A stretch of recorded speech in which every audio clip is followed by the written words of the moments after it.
Do you have a favorite month of the year? Does my birth month count? I mean, I was thinking for me it would be March because it's my birthday and also Ladies Month. So And also, it's a good time. Ladies Month. It is a good time. Yeah, but you're in summer, so Yeah, June is definitely not my favorite month. no. I'm not a summer guy because summer means, hot and I gotta go out to the beach, which I hate, and and don't people are gotta like, go out to the beach. Play ball with me, and I'm like, is it neat ball? And all those things. Okay. I mean, no one besides Seth is forcing you to go to the beach. He definitely forces me to go to the beach. I would say I prefer favorite month. I like spring, so I like May. Let's go with May. Yeah, May's my favorite month, and it's my favorite old lady name. Okay, follow-up question. What's your favorite podcast? My favorite podcast? Emily, why that's... Welcome to Butter No Parsnips. Every week on Butter No Parsnips, your hosts Emily Moyers and Kyle Imperatore take you on an adventure through the weird, wacky, wonderful, and sometimes even wicked world of one wayside word. Strange characters, delightful bits, and general joyousness abound. Join them as they test each other's etymological expertise.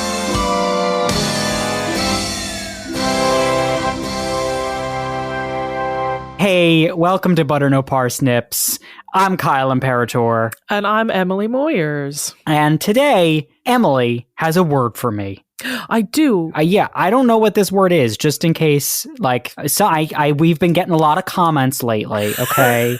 People saying, oh, you know the words ahead of time. This whole thing's scripted. But honestly, I don't even think Emily knows the word until she starts speaking.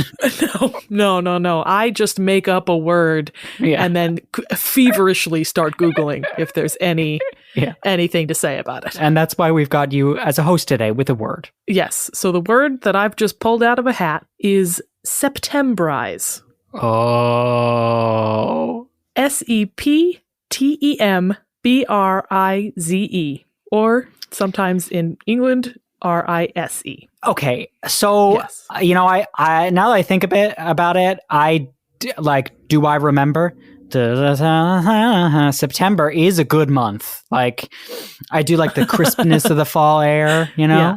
The 21st night of September is pretty good. Yeah, it's 21st night of September. Is that the first day of fall? No, that's the song that you started singing, Kyle. Yeah, of course. Why would I not know that about the song that I knew all the lyrics to that I started singing? Do you remember? Oh my gosh. Kyle, stop stalling. Okay, so, first thought, does it have to do with the month of September? Is celebrating the month of September Septemberizing? I don't think so, no. It does relate to the month, but loosely. Oh, but loosely. Yeah, it is a verb, but I assume you've guessed already. If it wasn't a verb, I would throw up. Fall leaves, I would throw up, but it would be throw up nonetheless. Septembrize. Okay, yeah. So is it loosely related in the sense that the building blocks of September mean something, and that's what Septembrize means? No. So it doesn't mean to timber 7 times? to ember 7 times? Do you know the building blocks of the word September? Well, there's sept. Yeah, which means 7, which good. Means right? Yeah. Yeah. It was the 7th month on the calendar before they added July and August. Before they added a bunch of those other ones, and then France was like, "Hey, just kidding, whole different calendar." Yes, that did happen. Yeah, and then a couple revolutions later, and Kyle, I'll just go ahead and say you didn't ask for it, but the clue that I was going to give you for this word is revolution. What? Yeah. Oh my God. Oh my God. I'm gonna explode. So wait, I don't know there like how we somehow drifted into. Oh wow, Emily, you and But I you have we've hit the got nail on some the head. sort of like linked brain, a brain link. Yeah. So I mean, now I feel like you've got a real leg up on guessing what this word means. Oh, I think I do. Wait, is there like a September riot or something like that There has something to do with? is. Oh my God! Is it? I mean, is it? It's either like the French Revolution or is it like the proletariat uprising in Russia? I mean, I feel like I shouldn't say more. Oh, okay. So we're just going to end the episode? I will restate that your clue was revolution. So is to Septembrize to revolt? Sort of. I would say this is the most morbid form of revolt. Oh, okay. So does to Septembrize mean to, I don't know, commit genocide? It is to kill. To kill, okay. To murder for political reasons. Oh. And it is in reference to the September massacres of the French Revolution. Oh my God. Emily, I can't believe how close I got on a whim. I can't believe that you literally organically brought up the French Revolution. It's always on my mind. Robespierre, that guy just really like stuck with me, He was just like, hey, everything's in turmoil. I could be leader. Why not? I mean, this is amazing. I mean, play the I Win music for Kyle for sure. Shucks. I'm proud of my lumbering into it. But yes, to Septembrize means, to do the things that the people involved in the September massacres did, more specifically to murder for political reasons. I've never heard this word, and I love it. Yeah, there's not only this word, but there's a couple others that sort of formed out of this event. There's the original French word being Septembrize, and then that translated in English is Septembrizer. Oh! Also has been said Septembrist, that both refers to the person that did the killing. And then to Septembrize is the act. Septembrism is, the noun form of it. Or most rarely, Septembrization. The act of committing Septembrizing? Yeah.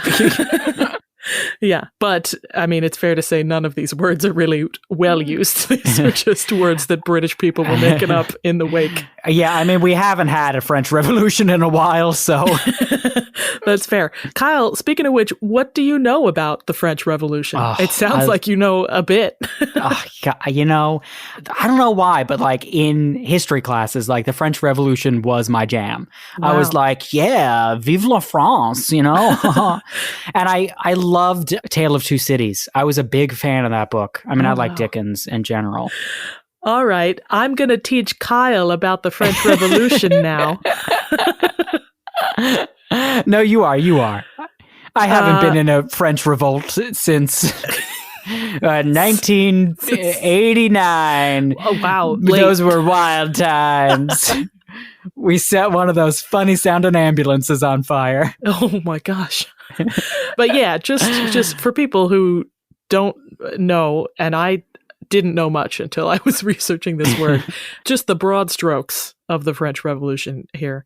Basically, France was broke because they spent a lot of money on the American Revolution, and they were continually spending a lot of money on the king. And in addition to that, and this I didn't know, France was just having a really bad run agriculturally. Oh. There was like a drought at the time, and there was this cattle disease that was running rampant. So basically... Mad cow disease? But in French, which I assume was... le disease de bovine. Yeah, you got it.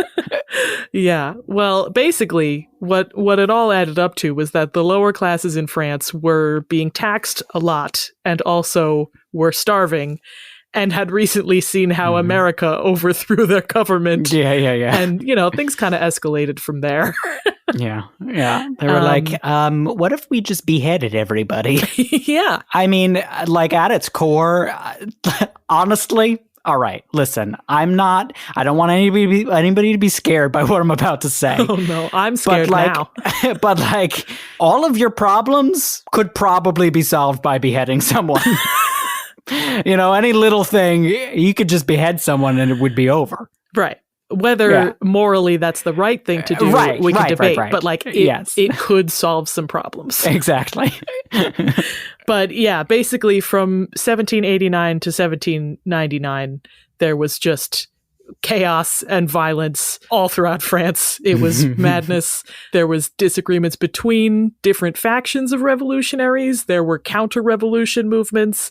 There were wars against other countries who were seeking to restore the French monarchy or claim France for themselves. It was a whole mess. It was a whole mess over there. I'm thinking of Les Mis. That is a different era. Yeah. Gulp. No, I thought the same thing, and because I've never seen Les Mis, so I had to do a quick Google. Like, when does it take place? It's a little bit later in the 1800s. Isn't it? Yeah. But what is related is during those wars between France and other countries, Napoleon Bonaparte gained notoriety as a military commander, and it is from that he became leader of the French Republic in 1799 and then made himself Emperor of the French when he established the First French Empire in 1804. So that's where we get Napoleon from. From the Revolution. Yes. Yeah. He was like a military commander during the Revolution. Wait, was Robespierre before or after Napoleon? I think before. Hey guys, listen, I did a real cursory research of the French Revolution because I was like, I don't have to get too deep into it. It's not like Kyle's going to be super excited about the French Revolution. Anyway, getting into the September massacres in particular. Yes. Were they the first of its kind, or were there massacres prior and they just weren't good enough, so they didn't get a verb? Less famous months. Yeah. No, we couldn't say Junial massacres. That doesn't even work. Well, they didn't add a suffix to September. Yeah, you're right. I mean, junializing. And this episode was brought to you by the screw loose in Kyle's brain. By my mad cow disease. By my disease, le disease du bovine. Okay. Anyway, basically the context is that the Jacobins were holding the Jacobins were like one of the factions of revolutionaries that were in power at the time. And they were holding a lot of prisoners. So I think they had the king and the royal family imprisoned and some other political prisoners, but notably they had a bunch of Swiss mercenaries arrested who they believed might be planning a counter-revolution. Probably because at the time, France was at war with an allied Austria and Prussia. Sure. And I guess they were just like, Austria, Switzerland, sounds pretty suspicious. Yeah. They've all got cheese with holes in it, so must be the same kind of guys. Yeah, they're probably all in league, right? Yeah, their voices sound the same. Yeah, so when that war with Austria and Prussia started to reach a boiling point, the French became possessed with this fear of a massive counter-revolutionary attack from within the prisons. Oh my God. They were convinced that everyone in jail is plotting to just burst out and attack. I don't know if you know this or not. We'll find out. Oh, yeah, I guess we will. You don't have a choice. So did the revolutionaries take over the Bastille? Is that where they were imprisoning people? They took apart the Bastille with their bare hands. Oh man, brick by brick. Yes, but I think they wound up storming prisons all across France. I guess for me, I'm only thinking there's one prison in all of France that everybody gets sent to. There were a lot. So this idea, this fear of an attack from within the prisons got so riled up that in September of 1792, people just started raiding all the prisons in France and just killing everyone in them. Killing everybody in the prisons because they were just like, we don't want you guys to take over the country even though you're already imprisoned. Yes, but it was like the idea, I think the intent was to go in and kill these Swiss mercenaries, but like only a small percentage of the people they killed were. They also killed a bunch of just regular people in jail. I feel like people were just imprisoned at that time for like not being able to. But I guess it was the revolution. They were, I think, imprisoning anyone who they thought might be, have counter-revolutionary intent. So the way it was described in the article I was reading was like, the prisons were full. Sure.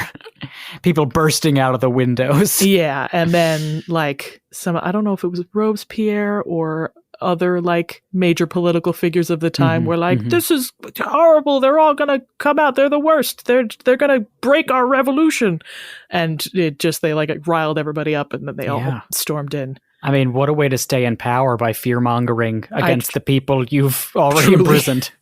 Truly. It was, listen, we're here to have fun and talk about this word, but it's fair to say that this was not a fun thing that happened. Not one of the fun massacres of history. No. It is, it's tough because like you want to say like, oh, vive la France, and I'm going to root for the underdogs who took it to the man, but it is tough to stand with the people who are known for the guillotine. Yeah. So the vast majority of usages of the word Septembrize that I found were just references to that specific event. The people that did it were in French referred to the Septembriseurs, in English as the Septembrizers, and the thing that they did was referred to as Septembrizing. Did like the Septembrizers, was that just like a colloquial term for people who participated I don't think they were like a league. Okay, yeah, that's what I'm asking. Yeah, no, because it was just a hodgepodge of people that were doing it. It was like just regular people off the street. The gendarme were in it, Sure. Just the gendarme, whoever got angry. The Jacques Cousteau, who else French can we think of? That diver guy. I'm gonna kill you.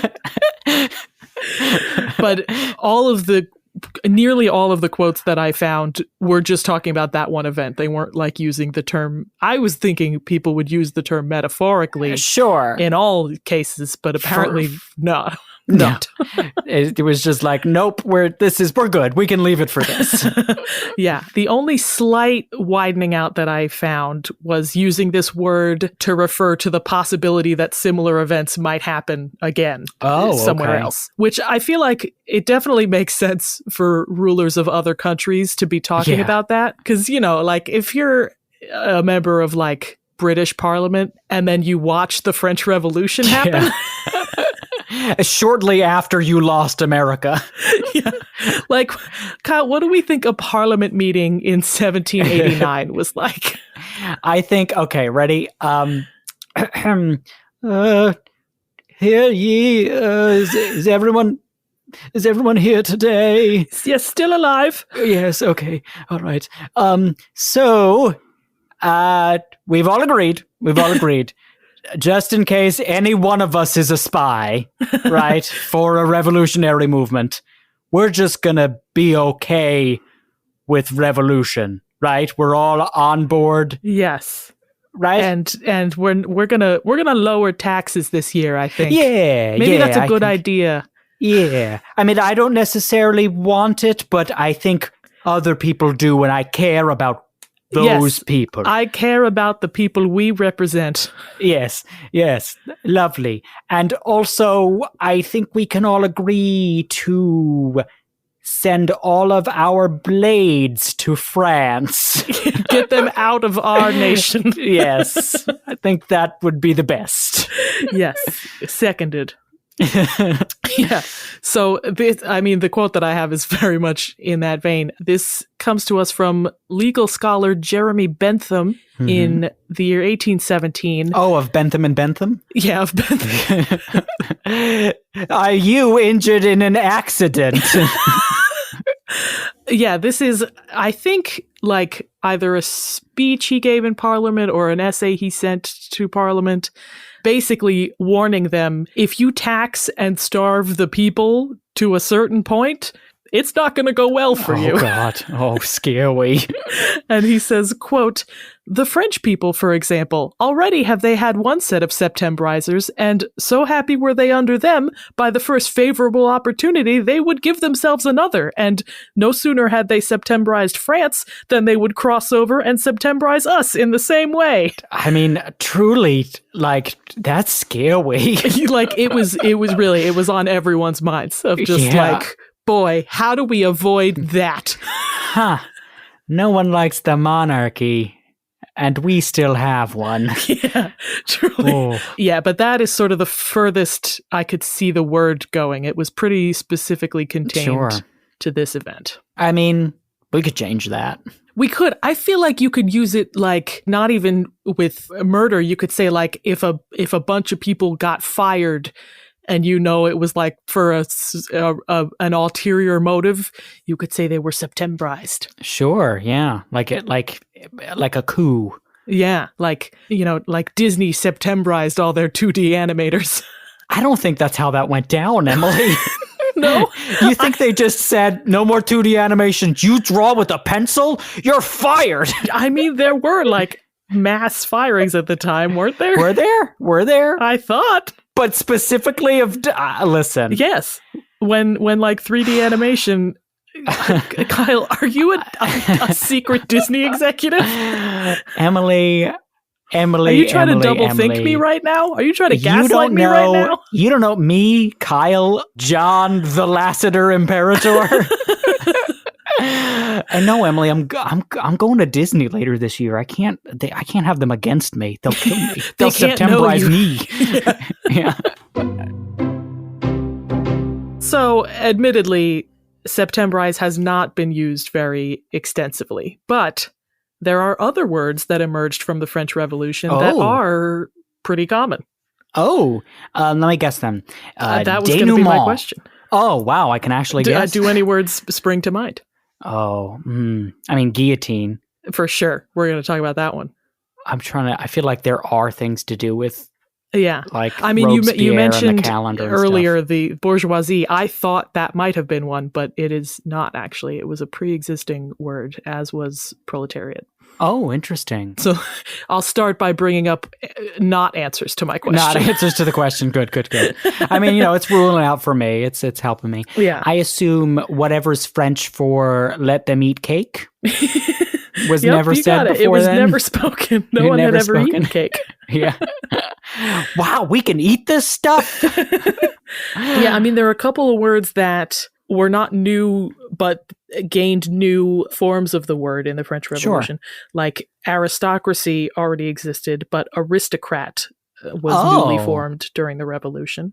Really interesting. The English word or the French word? I think there was a French word and then an English word formed. I think it was like aristocrate in French. There's like an E on the end in the French word. Gotcha. And then we got aristocrat from that. Oh, really interesting. Yeah. And then democracy was already a word, but the verb to democratize came out of the French Revolution. But in terms of words that were brand new to the Revolution, you hit the nail on the head, or rather sliced the head off. Smooth. The guillotine was an invention of the French Revolution. I don't know if, like, they had looked at the big picture and said, we're okay with this being something that is representative of us, of our freedom, Well, it was actually invented with a sort of humanitarian motive because there was a man, a French physician at the time named Joseph Guillotin, literally Joey Guillotine. Joey Guillotine, hey, it's me, the OG Guillotine. He proposed the idea of a machine that could quickly behead someone as an alternative to the more painful capital punishments of the time. But that's where we get guillotine from. It was just a guy's name. Crazy. I mean, crazy that corporal punishment was so bad back then that was better. Yes. Well, because the idea is that it would be quick and it would be sort of cleaner. Like a person didn't have to chop the head off with like axe swings. Right. It would just be like one clean slice and then the head falls in a basket and it's done. Oh, God. It's just, hey guys, guillotines are funny, right? Ha ha ha ha. What about the word disorganize, Kyle? Would you believe that came out of the French Revolution? I wouldn't believe it unless I had proof. It is disorganize as in to undo the state of being organized. To disorganize. Like to disband like a group? Yeah, to disband a group or to throw things into chaos or to, it was like with intent, Or if you're talking about the black market, you could be like, what are you selling today? I got a kidney. I got disorgan eyes. Yeah, totally. And it was first used in that context by British statesman Edmund Burke, talking about the French Revolution, quote, disorganizing every country in Europe, as in just creating chaos. I mean, I like that the British had a lot to say about the French. Yes. Like that they had to make up words. It was very on their mind, yeah. Yeah. Here's another one. Vandalism. No. Can you guess? I don't. Now I'm thinking that it has to do with a man named Vandal. No, it has to do with a group of people known as the Vandals. The Vandals. Who were one of the Germanic tribes. Oh, sure. Yes. I think I've heard of that in like a D&D context. Yeah, they were like, there was the Goths and the Vandals. Yeah, I was going to say the Visigoths. Yeah.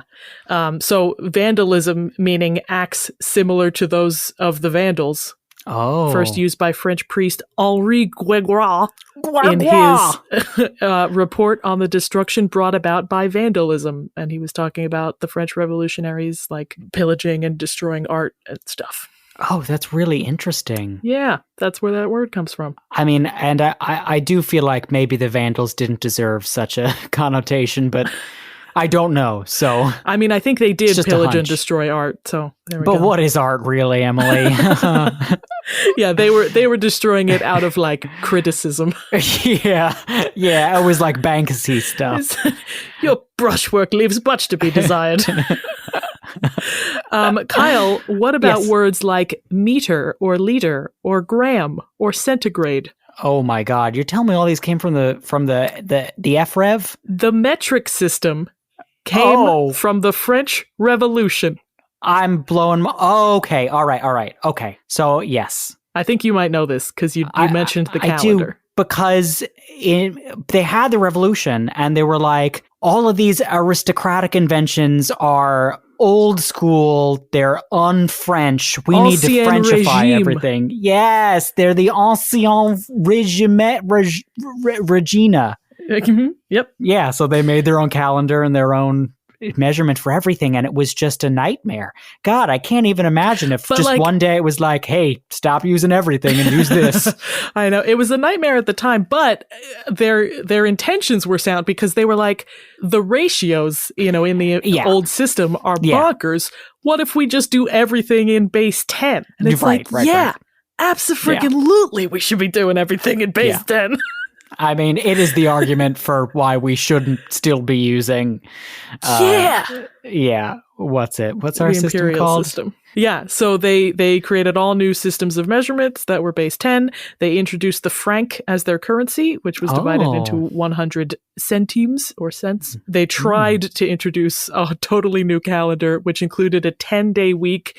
And I'm thinking I might write up an afterthoughts post about that for the Patreon, because there's some wackadoo stuff in there.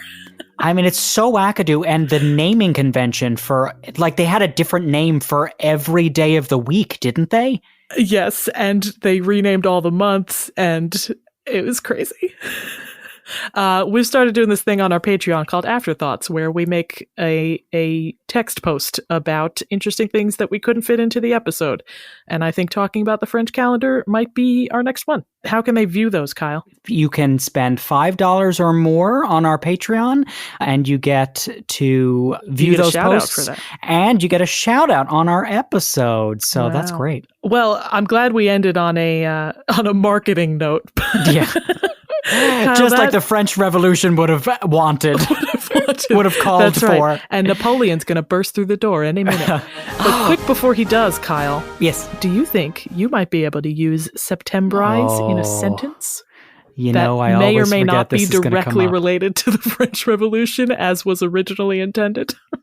I could probably. Should I use it? Should I not use it in relation to the French Revolution? I think you should not. I think it'll be more fun Okay, if I we go agree. metaphorical So, or allegorical. Oh, how would this work? So, the employees at the local deli were tired of being mistreated by their supervisor, and so they Septembrized by going straight to the CEO with their grievances Gotcha. To get him fired. to get him fired. Not to kill him. Yes, metaphorically had his head chopped off. Right. Yeah. Yeah. I mean, it was a solid 4 out of 10 sentence. Kyle, I mean, we'll take it. Okay, but that happened during the French Revolution. 12 out of 10. Kyle, do you want to play a little game before we go? I would love to, Emily.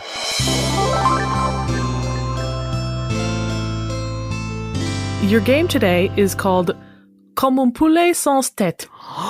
Do you know what that means? No. It is French for like a chicken without a head. That's really good, Emily. Yeah. As we mentioned, the guillotine was invented during the French Revolution, named after good old Joey Guillotine. Joey JG. JG, the OG. But what I learned was that the guillotine was so present in the culture of the time that it also acquired a lot of very macabre nicknames. Oh. So, Kyle, I'm going to read you some of these macabre nicknames in French, and you've got to try to tell me what they translate to in English. And everybody get ready, because I'm going to speak French now. Oh, that's what you're doing. Okay. Yes, I know it was hard to tell. All right, Kyle, your first one is La Monte à Regret. That was French. Or to say it more Americanized, La Monte à Regret. I mean, is it the mountain of regret or the hill of regret? Think verb instead of noun for the mountain part of it. The mountainizing of regret? The piling up of regret? It is the climb of regret, the regretful climb. Oh. Yeah. Because I guess Climb. it was like on a stage, so you got to climb up to... Yeah. Or maybe the blade climbs up when they raise it. I don't know. This next one is Les Moulins à Silence. The something of silence. Moulin. God, now I'm trying to think of what Moulin Rouge stands for. So if you've seen the movie, you know, the neon that's outside the Moulin Rouge? Uh-huh. What's it of? What's the neon of? Yeah, there's an image that's depicted in neon. Oh, outside I haven't or seen that in movie lights. since I was 8 years old. That's fair. Fair, and also probably a bad movie for an 8-year-old to watch. Is it a hat? No, it's a mill. Oh. The Silence Mill. Oh, yeah. Rough. Yeah, that one is particularly macabre. Yeah, oh God. This one is a little more humorous, Kyle. This next one is Le Rasoir National. The national razor. Yep. It's Oh the my national gosh. razor. The nation's razor. Wow, that's so funny. I mean, that is kind of quirky, tongue in cheek, Yes, if you would say, yes. tongue in cheek in head on ground. All right, Kyle, last one. This one is going to be the hardest for me to say and the hardest for you to get. Perfect. We're both going to be Emily. It's going to be 12 out of 12 on this. I can guarantee 12 it. out of 10, excuse you. Oh, yeah, you're right. Okay, this last one is La Raccourcieuse Patriotique. That's what For it those of you at home, it's more than 10 letters, definitely. It is a big word. So it's the And patriotic... also, I tried looking up this word. I don't think it really... I think this was more of an ancient... this is an outdated word in French. It doesn't really exist. It doesn't necessarily have an English translation. Yeah. So it's going to be like the patriotic raccoon sizing. The patriotic, okay, I'm thinking like a rack. like one of those stretching racks, like torture. It's actually, I don't know if this is going to be a good hint. It sort of has the opposite effect of a rack.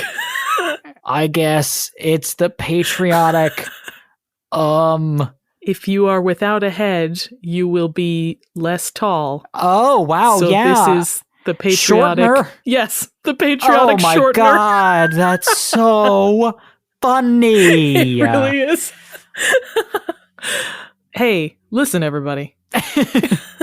That was a macabre episode of Butter No Parsnips. Yeah, if you didn't like it, feel free to Septembrize us. Yes, for sure. But if you did like it, remember that you can find Butter No Parsnips on social media, on Facebook and on Instagram at Butter No Parsnips Podcast. And if you liked today's episode, specifically consider giving us a 5-star rating or review wherever you heard us. Yes. And if you really liked today's episode, consider donating to our Patreon at patreon.com/butternoparsnips.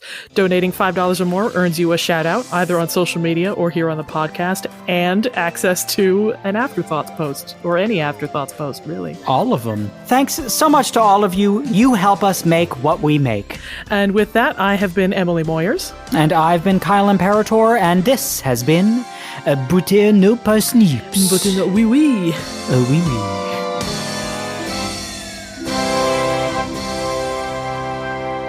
Thank you for listening to Butter No Parsnips. Butter No Parsnips is produced by Seth Gliksman, Emily Moyers, and Kyle Imperatore. The theme music and additional music is by Kyle Imperatore. If you liked listening to this episode, subscribe and give us a good rating and or positive review wherever you heard it. If you really liked listening, consider donating to our Patreon at patreon.com/butternoparsnips. There you can get bonus content you can't get anywhere else, like the monthly Patreon exclusive podcast Buttered Parsnips. Your support means the world to us and encourages us to keep making more. Thanks in advance, and we'll be back next week.